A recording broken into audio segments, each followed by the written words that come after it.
In March 2015, a quiet Texas community was rocked by the brutal double homicide that shattered their megachurch congregation.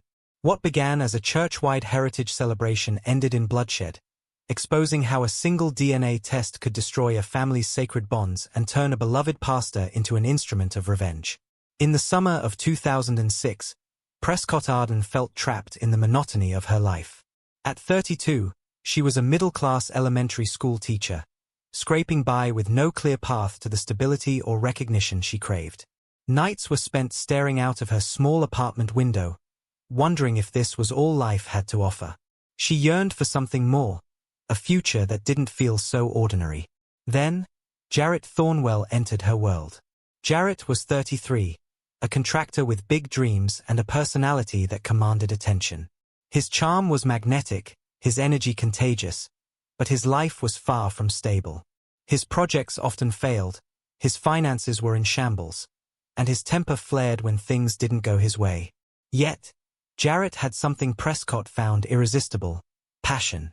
He lived boldly, chasing dreams no matter how far out of reach they seemed. When he saw Prescott at a friend's barbecue that July, he decided he wanted her, and he wouldn't let her slip away. Their romance ignited quickly. Jarrett's late-night calls, impromptu road trips, and wild declarations of love gave Prescott a thrill she hadn't known before. With him, she felt seen, wanted, alive. But that passion came at a cost. Jarrett's instability was always close behind: missed opportunities, heated arguments, and the nagging sense that he was chasing dreams without a plan. Prescott craved stability, and Jarrett, no matter how much she loved him, couldn't provide it. By the fall of 2006, the cracks in their relationship began to show. Jarrett's impulsiveness started to feel reckless. His promises of a better future rang hollow. And though Prescott loved him, she couldn't ignore the growing voice in her mind telling her she needed more. That voice grew louder when she met Huxley Thornwell.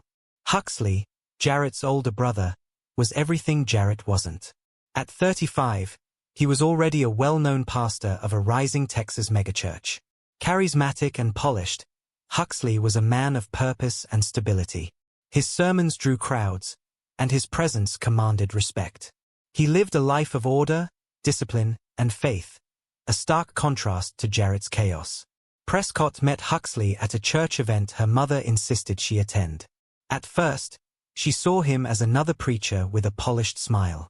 But as the evening wore on, she noticed how Huxley had a way of making people feel important.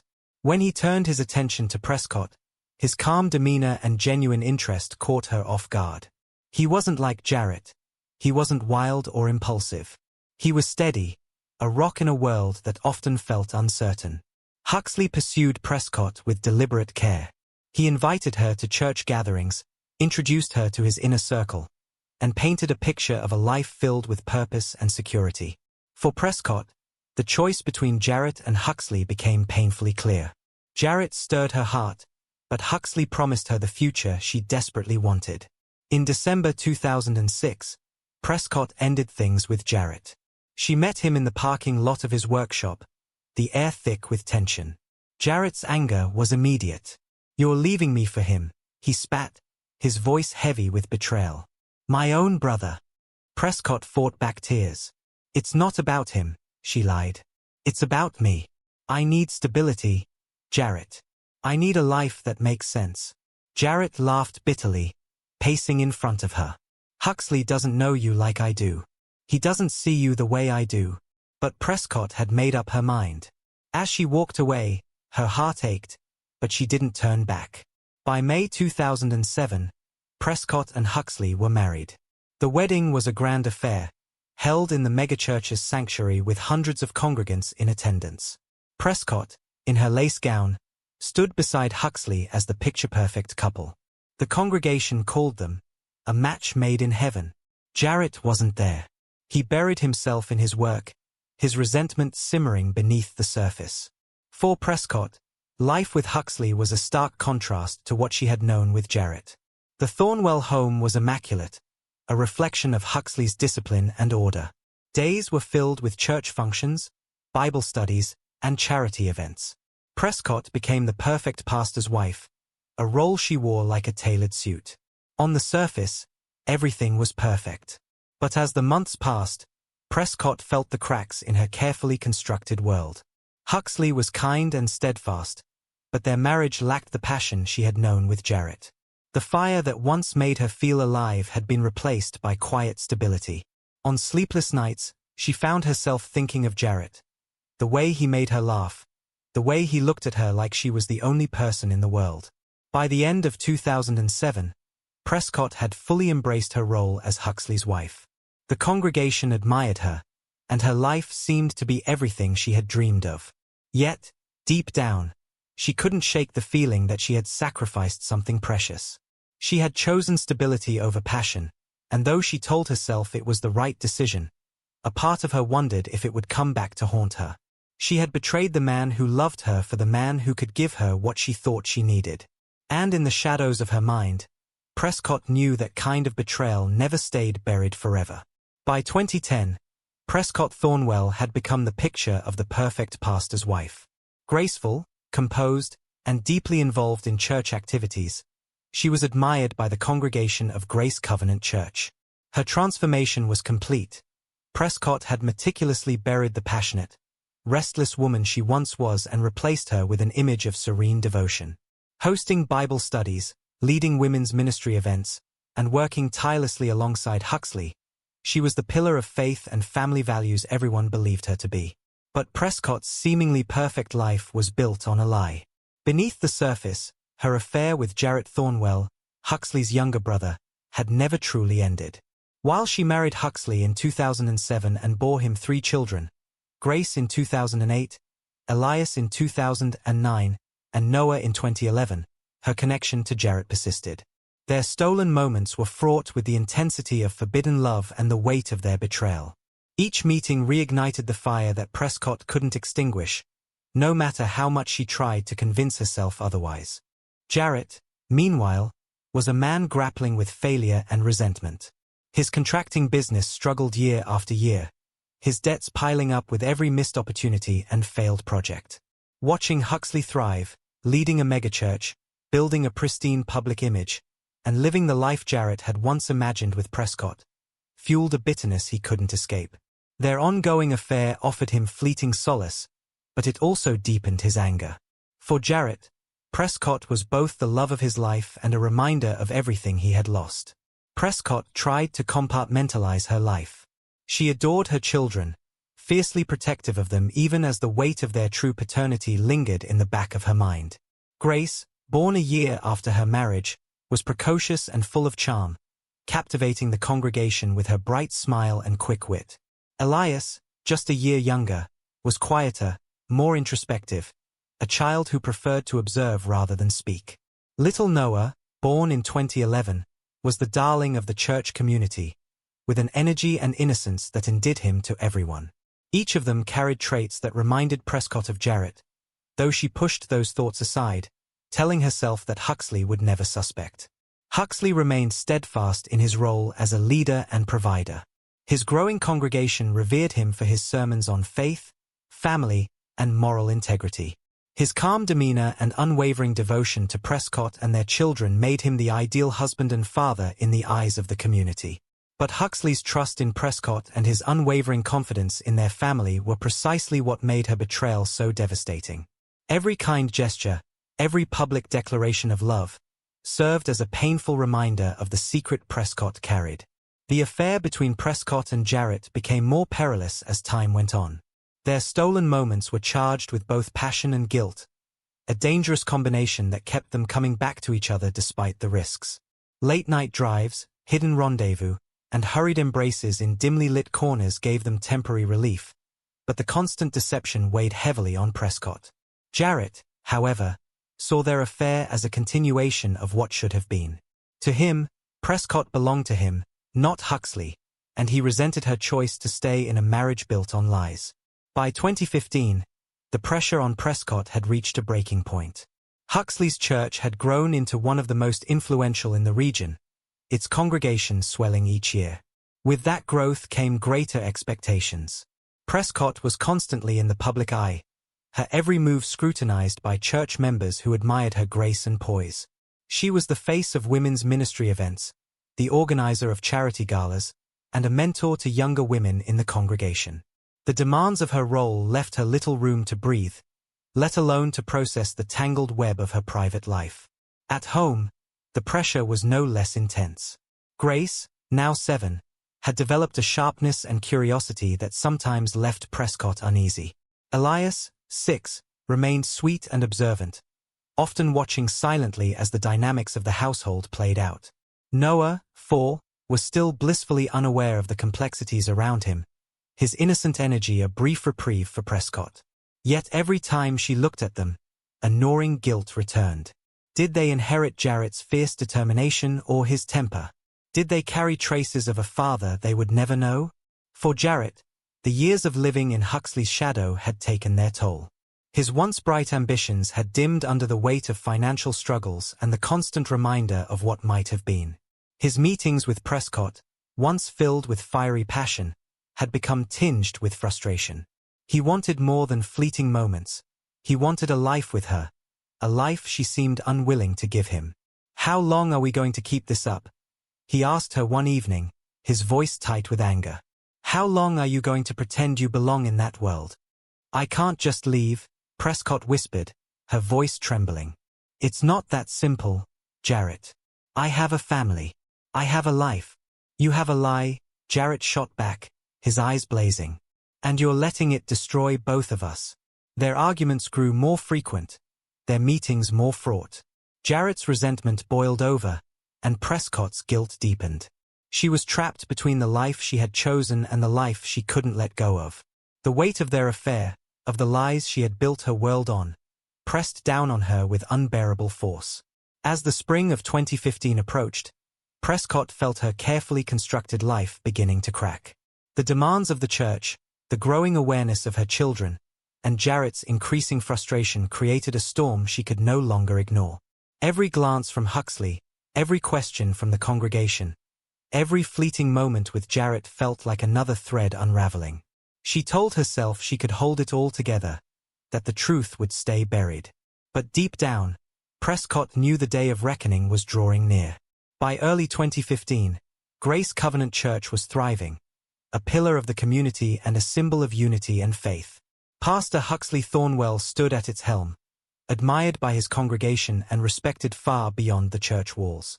His sermons drew hundreds each week, and every initiative he introduced seemed to further solidify his reputation as a visionary leader. It was during one such sermon in March that Huxley unveiled his latest idea, the Heritage Celebration. Standing tall at the pulpit, his voice warm and inviting, he described it as an opportunity to strengthen the congregation's bonds by exploring their shared histories. A partnership with a prominent genealogy company would offer voluntary DNA testing, allowing families to discover their ancestral roots and, possibly, connections within the church itself. The announcement was met with enthusiastic applause.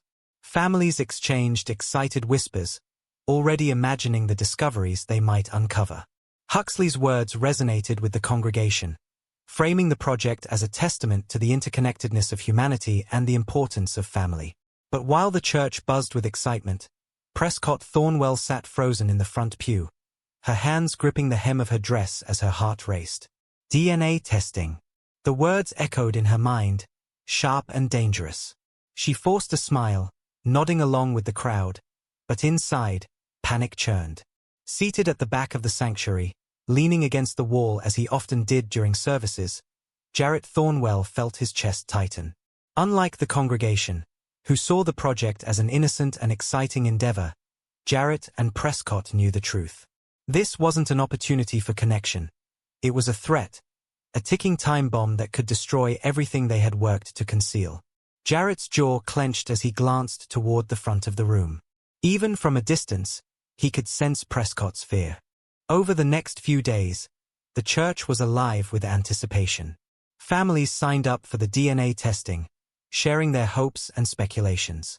Members joked about uncovering royal bloodlines or finding out they were distant cousins. The light-hearted excitement was infectious, spreading through the congregation as they prepared for the upcoming Heritage Sunday, where the results would be shared and celebrated. Prescott, however, could barely breathe under the weight of it all. She smiled and nodded during conversations about the project, but her mind was consumed with dread. Each cheerful remark from a church member felt like a countdown to disaster. At home, the tension was no easier to escape. Huxley was energized by the project, speaking with enthusiasm about the importance of knowing one's roots. He gathered the children, Grace, Elias, and Noah, around the dinner table one evening to explain the process. "It's incredible, isn't it?" he said, his voice filled with wonder. "To think we might discover connections to people we didn't even know were part of our story. It's a reminder of how connected we all are." The children were enthralled. Grace, now 7, asked eager questions, her curiosity shining through. Elias, 6, watched quietly, his small brow furrowed as he processed the information. Even Noah, 4, clapped his hands excitedly, though he didn't fully understand. Prescott sat silently, her forced smile hiding the turmoil within. "Can we do it, Mommy?" Grace asked, her wide eyes sparkling. Prescott hesitated, her throat tight. "We'll see," she said softly, glancing at Huxley, who raised an eyebrow at her uncharacteristic response. "Of course, we'll do it," Huxley said firmly, smiling at the children. "It'll be a family project. Something we can all do together." Prescott felt a knot form in her stomach as Huxley's gaze lingered on her, his curiosity piqued by her hesitation. She looked down, pretending to adjust her napkin, but the walls felt like they were closing in. Jarrett, meanwhile, was unraveling. The announcement had sent his fears into overdrive, and he struggled to keep his emotions in check. He cornered Prescott after a midweek service, his voice low and urgent. "What are we going to do about this?" he demanded, his eyes burning with frustration. "We can't just sit back and wait for this to blow up in our faces." "I don't know," Prescott whispered, glancing around to ensure no one could hear them. "We can't talk about this here." Jarrett's anger fled. "You don't get it, Prescott. If they find out, if Huxley finds out," his voice cracked, and he ran a hand through his hair. "This isn't just about you and me anymore." "I know," Prescott snapped, her voice sharper than she intended. She lowered it quickly, glancing nervously around. "I know, Jarrett. But we can't panic. We have to think this through."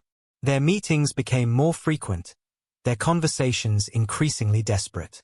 Jarrett pushed for action, suggesting they sabotage the testing kits or find a way to fake the results.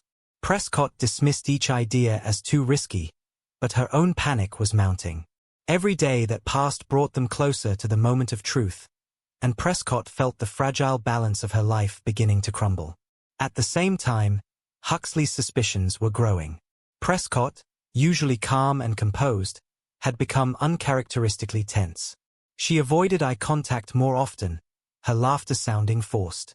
And then there were the glances she stole during church services, her eyes flicking toward the back of the room where Jarrett often stood. Huxley told himself he was imagining things, but a seed of doubt had been planted, and it was beginning to grow. The excitement of the congregation only heightened the contrast between the public joy and Prescott's private dread. Families posed for photos as they completed their cheek swabs, laughing about what the results might reveal. Church members swapped stories of their family histories, their optimism palpable. Prescott went through the motions, nodding and smiling at their enthusiasm, but inside, she was suffocating. Each cheerful conversation felt like a knife twisting in her chest, a reminder of the secret she could no longer contain. Even Grace noticed the change. One evening, as Prescott sat at the kitchen table, staring blankly at the meal she had barely touched, Grace approached her.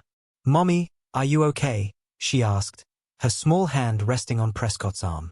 Prescott forced a smile, brushing a strand of her daughter's hair behind her ear. "I'm fine, sweetheart," she said softly. "Just a little tired." Grace frowned but didn't push further. Still, her watchful eyes lingered on Prescott, as if sensing there was more her mother wasn't saying. The pressure reached its breaking point a week before Heritage Sunday, during a family dinner. Huxley, as always, brought up the DNA project, his tone casual but his words deliberate. "I spoke with the team handling the results," he said, passing a dish to Elias. "They're making great progress. We should have ours by next weekend. Prescott froze, her fork hovering midair. Next weekend? She repeated, her voice faint. Yes, Huxley replied, his gaze sharp as it settled on her. Why? Is there something wrong? The room fell silent. The children looked back and forth between their parents, sensing the tension without understanding it. Prescott forced a laugh, shaking her head quickly. No, of course not, she said, her voice higher than usual. I was just surprised. That's all. Huxley didn't respond immediately, his eyes narrowing slightly. He gave a small nod and returned to his meal, but the weight of his gaze lingered, and Prescott felt her heart pounding in her chest. As the dinner continued, Prescott's mind raced. The countdown to Heritage Sunday was ticking louder in her ears, and she could feel the cracks in her carefully constructed world widening. The truth she had fought so hard to keep buried was rising to the surface, and there was nothing she could do to stop it. Heritage Sunday was just days away, and Prescott knew she was out of time.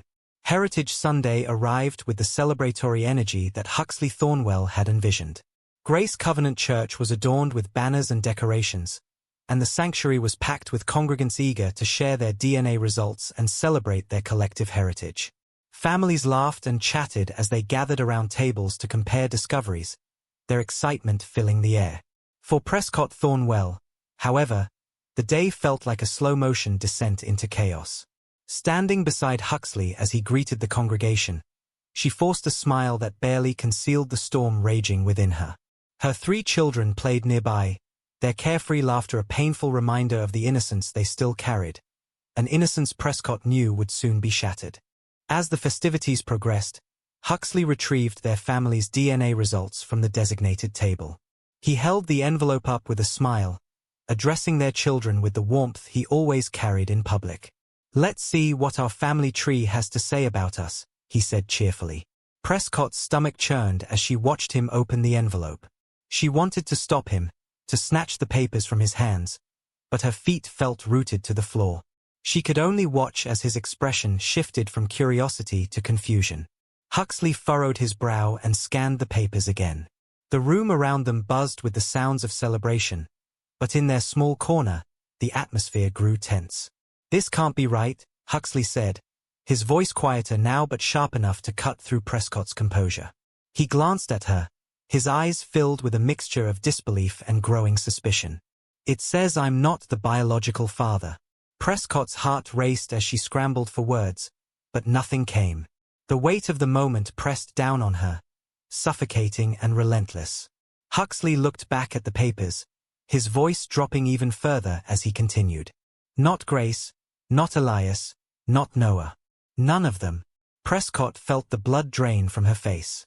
She opened her mouth to respond, to claim it must be a mistake, but her voice faltered. That's impossible, she finally managed, her words weak and unconvincing. Around them, nearby congregants began to notice the shift in tone, their curious gazes turning toward the Thornwell family. Huxley's face darkened as he stared at her, the hurt and confusion in his eyes quickly giving way to anger. Prescott glanced over his shoulder, her eyes landing on Jarrett, who was standing at the back of the sanctuary. His face was pale, his posture stiff as realization dawned. The unspoken truth passed between them like a current, undeniable and damning. That evening, the Thornwell household was steeped in an oppressive silence. The children had been sent to their rooms, their confusion and worry evident in the hesitant glances they cast at their parents. Prescott sat in the living room, her head bowed, while Huxley stood by the fireplace, the crumpled DNA results clutched in his hand. The air between them was heavy with the weight of unspoken accusations. When Huxley finally spoke, his voice was low and cold. Start talking, he said. And don't lie to me. Prescott's tears spilled over as she looked up at him, her carefully maintained composure shattering under the intensity of his gaze. I didn't mean for it to happen, she began, her voice trembling. It started before we got married, Jarrett and I. Her words faltered as Huxley's expression hardened. Before we got married, he repeated, his voice rising. And you thought it was a good idea to marry me anyway? To bring this into my life, into my ministry, knowing what you'd done. I thought it was over, Prescott said, desperation creeping into her tone. "I thought I could move on, that I could build a life with you. But it didn't stop. I didn't know how to end it." Her voice cracked, and she buried her face in her hands. "You didn't know how to end it." Huxley's laugh was bitter, his voice shaking with anger. "You didn't know how to end it, but you knew how to lie to me for years. You stood beside me every Sunday, pretending to be my wife, letting me believe I was their father. You let me love them, raise them, as if they were mine." His words cut deep, each syllable laced with the pain of betrayal. Prescott sobbed, sinking into the chair as the full weight of her choices bore down on her. "I love you," she whispered. "I love you, Huxley. I never wanted to hurt you." Huxley shook his head, the hurt in his eyes giving way to cold resolve. "If you loved me, you wouldn't have done this," he said, his voice hollow. "You wouldn't have destroyed our family." That night, Huxley sat alone in the kitchen, the DNA results spread out before him. He replayed the past 8 years in his mind, each memory now tainted by the revelation of Prescott's affair. The moments that once brought him pride and joy, his children's births, their first steps, their laughter, now felt like a cruel joke. He thought of Jarrett, the brother he had trusted, and his hands tightened into fists. By morning, Huxley was determined to confront him. Driving to Jarrett's workshop, Huxley felt his anger simmering just below the surface.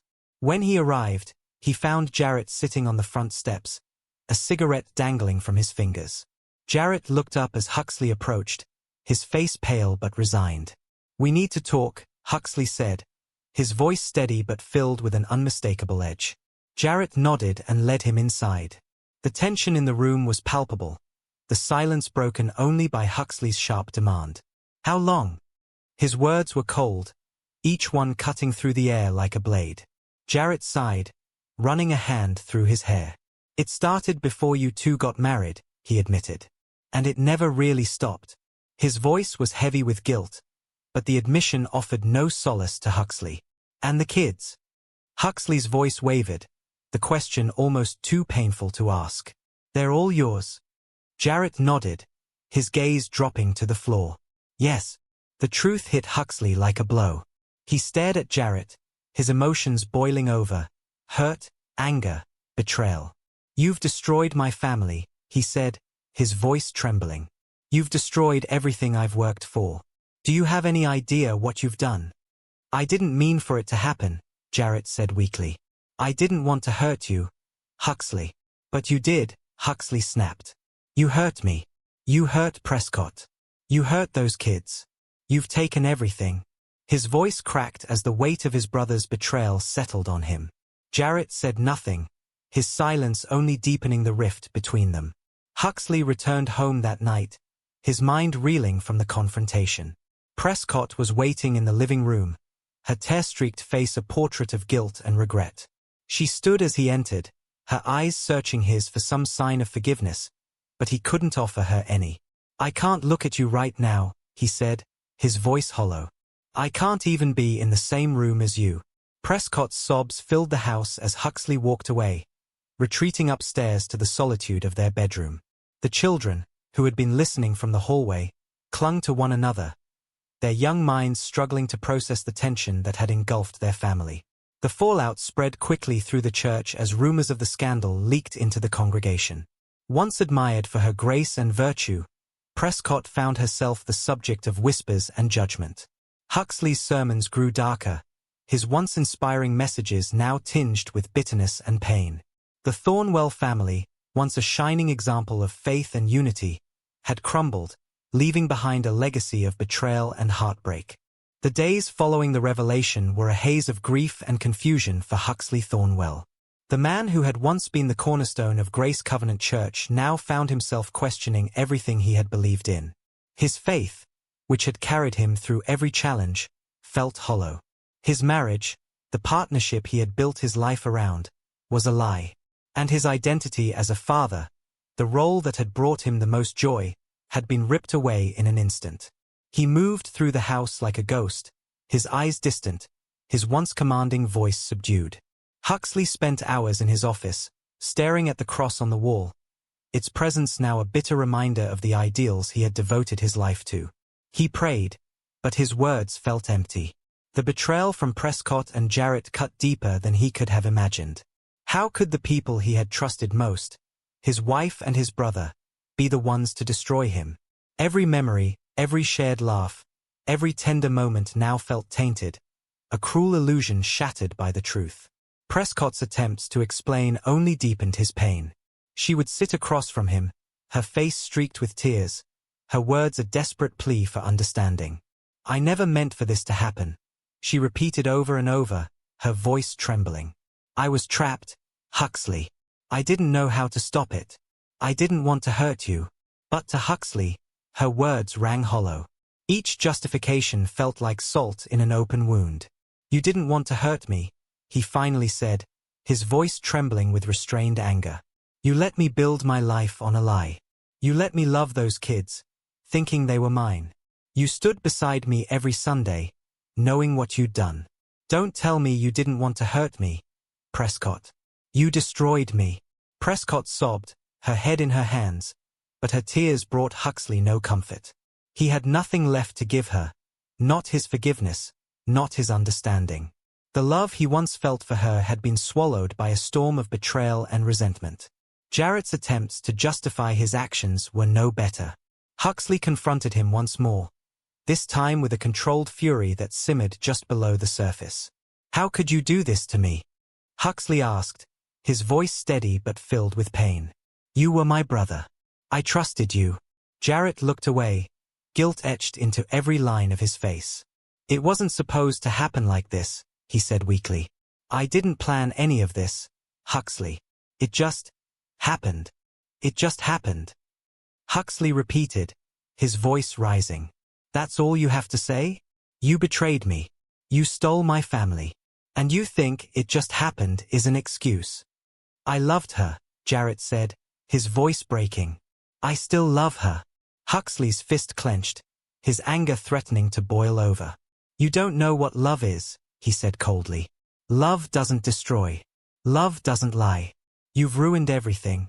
Jarrett didn't respond, his silence only fueling Huxley's rage. The bond they had shared as brothers was gone, replaced by a chasm too wide to bridge. The fallout extended beyond the Thornwell family, rippling through the church community like a stone dropped into still water. Whispers of the scandal spread quickly, and Grace Covenant Church became a breeding ground for rumors and judgment. Members of the congregation who had once admired Prescott now avoided her, their disapproval evident in the way they turned their backs or refused to meet her eyes. Friends who had once been close allies distanced themselves, unwilling to associate with the disgrace that now surrounded her name. Jarrett fared no better. His reputation as a struggling contractor was already tenuous, but the revelation of his affair with Prescott and the truth about the children's paternity turned him into a pariah. Former clients cancelled contracts, and neighbors crossed the street to avoid speaking to him. His guilt and regret were plain to see, but no one was willing to offer him sympathy. To the community, he was the man who had destroyed his brother's family, a villain in a story of betrayal. Huxley, meanwhile, became a figure of pity and righteous anger.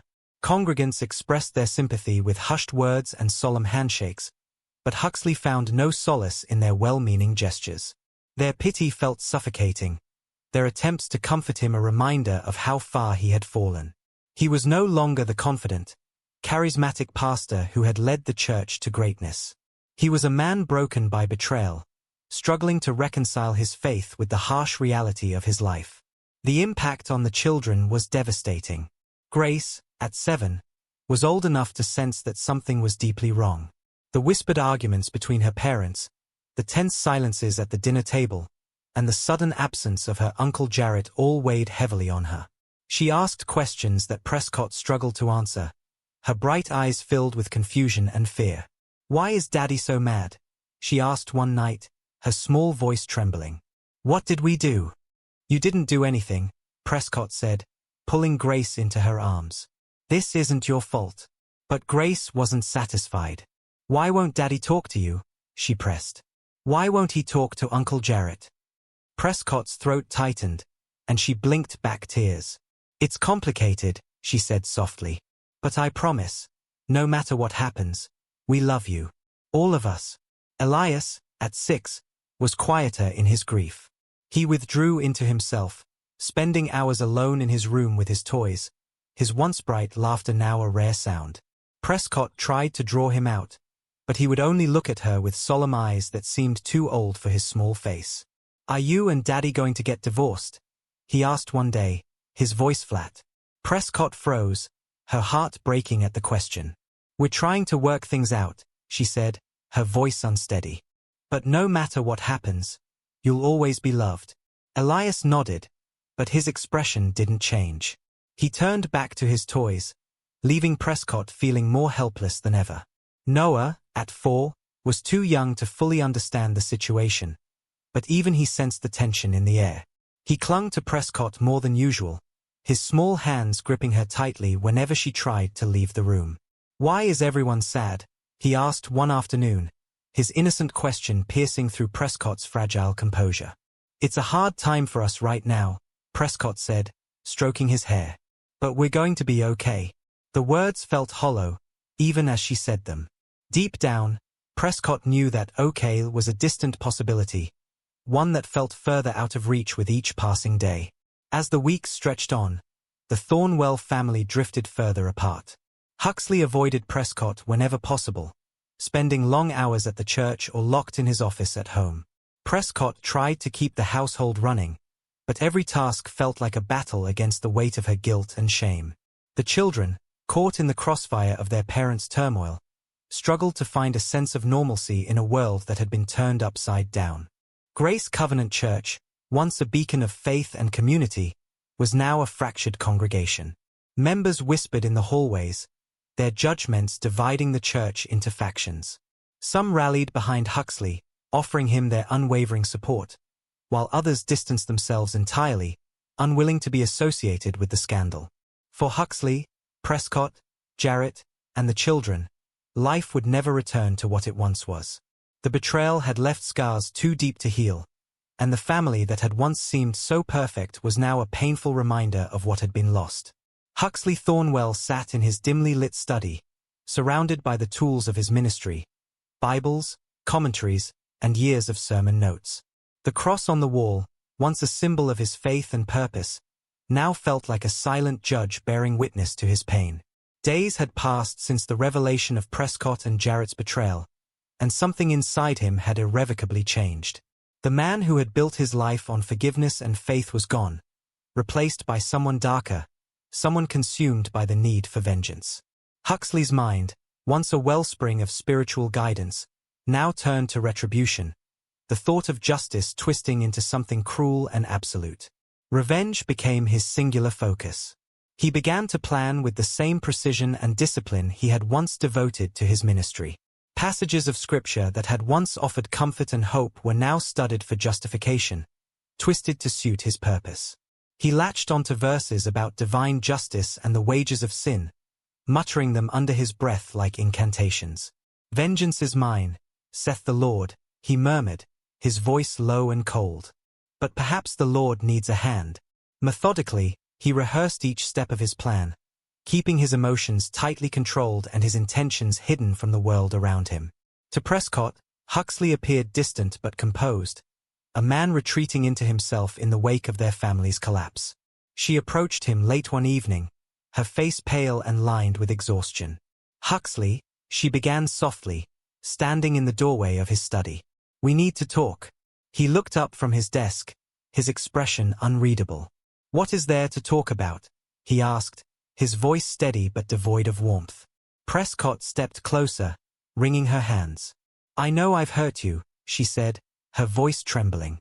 "I know I've done things I can't take back. But we can't live like this. We need to figure out a way forward."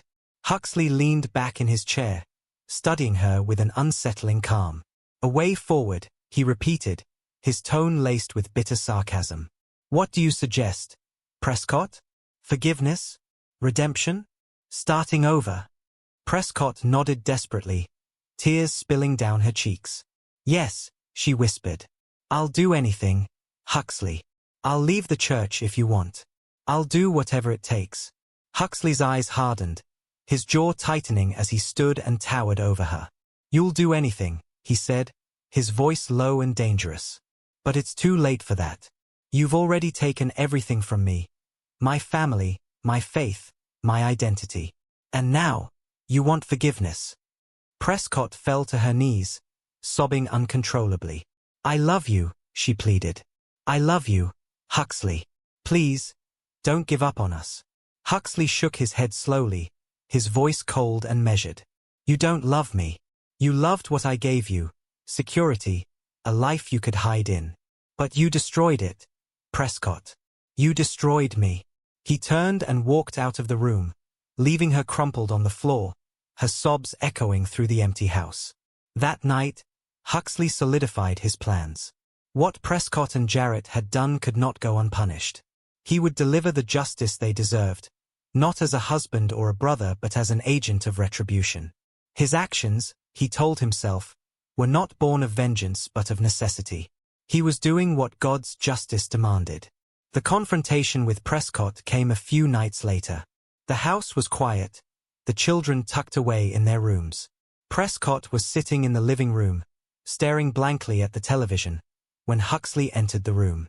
She looked up at him, her face wary, but said nothing. In his hand, Huxley held a knife, its blade glinting faintly in the dim light. Prescott's breath caught in her throat. "Huxley," she whispered, her voice trembling. "What are you doing?" Huxley stepped closer, his expression unyielding. "You took everything from me," he said, his voice calm and steady. "My faith, my family, my identity. You destroyed it all." Prescott stood slowly, her hands raised in a gesture of surrender. "Please, Huxley," she said, her voice breaking. "We can fix this. We can fix this." Huxley interrupted, laughing bitterly.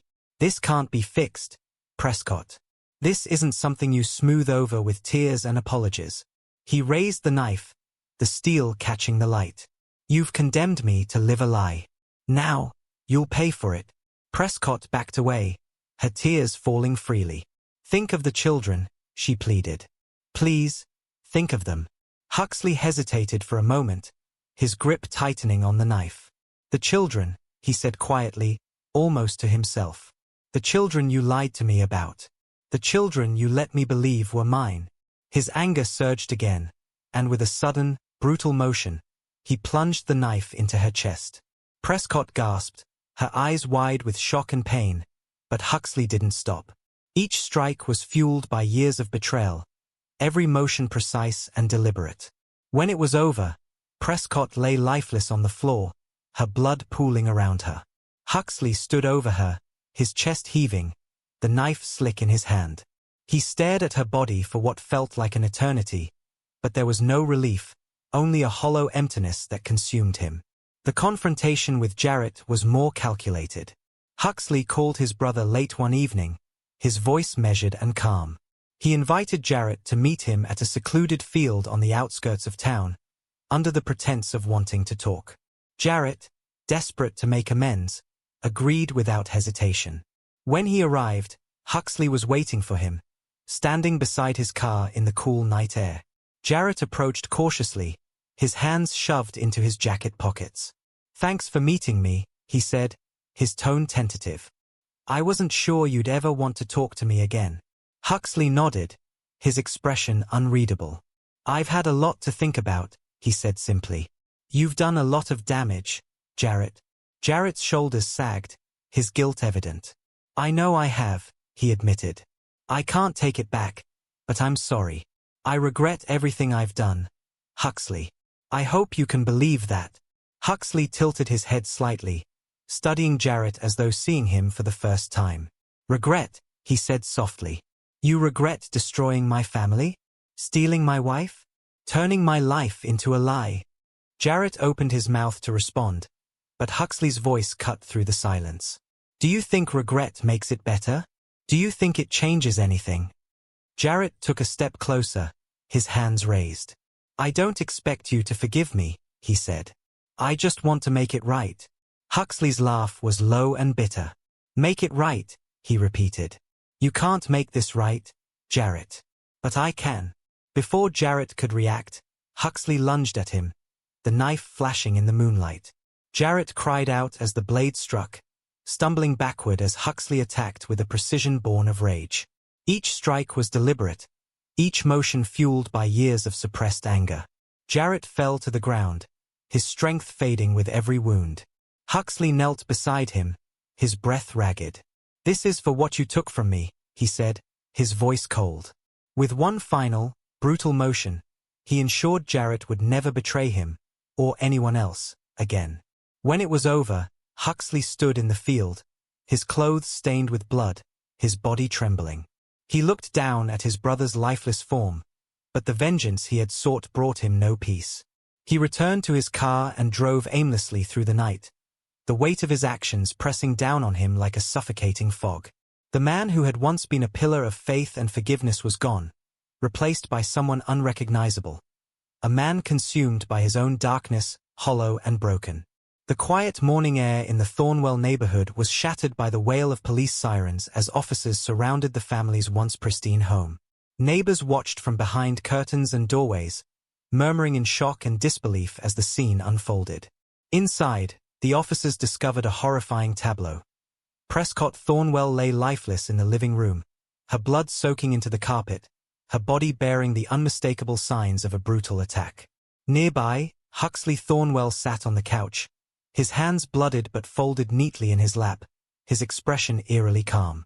The murder weapon, a kitchen knife slick with evidence, rested on the table in front of him. When ordered to stand, Huxley complied without resistance.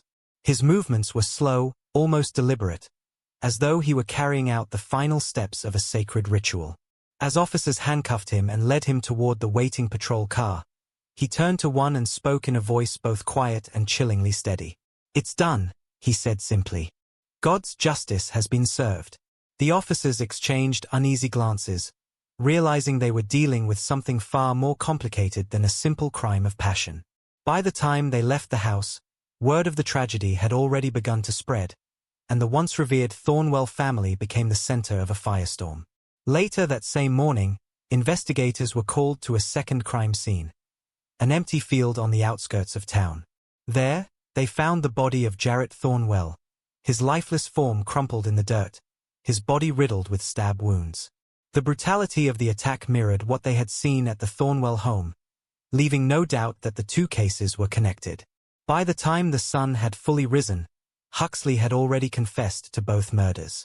He sat across from investigators in the sterile confines of an interrogation room, his voice calm and unwavering as he recounted the events leading up to the killings. He spoke not with regret but with certainty, describing his actions as acts of divine retribution rather than vengeance. "They sinned," he said, his tone resolute. "They destroyed my family. They turned my life into a lie. This wasn't vengeance. It was justice. God's justice." His confession stunned the investigators. The man who had once been a symbol of faith and righteousness, a figure beloved by his congregation and respected by the community, had become the architect of two brutal murders. His words, spoken with chilling conviction, would reverberate far beyond the walls of the interrogation room. As news of the murders spread, the small Texas town was plunged into chaos. Grace Covenant Church, already reeling from the Thornwell family's unraveling, became the epicenter of public scrutiny. Members of the congregation struggled to reconcile the Huxley they had known, a man who had preached forgiveness and led with compassion, with the man now at the center of one of the most horrific scandals the town had ever seen. The church's leadership issued a formal statement condemning the violence, but their words did little to quell the growing unease. The once vibrant sanctuary, filled with laughter and worship, became a somber and fractured space. The trial that followed became a national spectacle. Media outlets descended on the town, eager to cover every sordid detail of the case. Headlines painted Huxley as a man who had fallen from grace, a preacher consumed by rage and driven to violence. In the courtroom, prosecutors portrayed him as a calculating killer who had abandoned the principles he once preached. They detailed the brutality of his crimes, particularly the premeditation involved in luring Jarrett to his death, leaving no doubt about his intent. The graphic evidence, coupled with Huxley's chilling lack of visible remorse, painted a damning picture. The defense, however, presented a different narrative. They framed Huxley as a man pushed beyond his limits, a victim of unimaginable betrayal. Psychologists testified about the psychological toll of learning that the children he had raised and loved were not biologically his. They described his descent into darkness as the inevitable result of overwhelming emotional trauma, arguing that while his actions were horrific, they were those of a man who had been irreparably broken. The defense's arguments sparked intense public debate, with some sympathizing with Huxley's plight while others condemned his actions as inexcusable. Throughout the trial, Huxley remained composed, his demeanor unsettling in its calmness. When asked if he regretted his actions, he replied, "I regret what led to this. I regret the lies, the betrayal. But I don't regret seeking justice." His words divided the public further, with some viewing him as a tragic figure and others as a cold-blooded killer. The jury, however, was unanimous in its decision. After several days of deliberation, they found Huxley guilty on 2 counts of first-degree murder. The judge sentenced him to life in prison without the possibility of parole. As the sentence was read, Huxley stood silently, clutching a Bible in his hands, his face unreadable. The aftermath of the murders left the Thornwell family shattered beyond repair. Grace, Elias, and Noah, now orphans in the eyes of the law, were placed in foster care. The siblings, once seen as the golden children of the church, carried the weight of their parents' choices like a scarlet letter. Grace, at 7, was old enough to understand that her family's life would never be the same. Her sharp mind and precocious nature made her painfully aware of the whispered conversations and judgmental glances that followed her wherever she went. Elias, at 6, retreated into himself, his once bright demeanor replaced by a quiet sadness. He rarely spoke, his small shoulders weighed down by confusion and grief. Noah, the youngest at 4, struggled to understand why his parents were gone. He clung to Grace and Elias, seeking comfort in the only family he had left.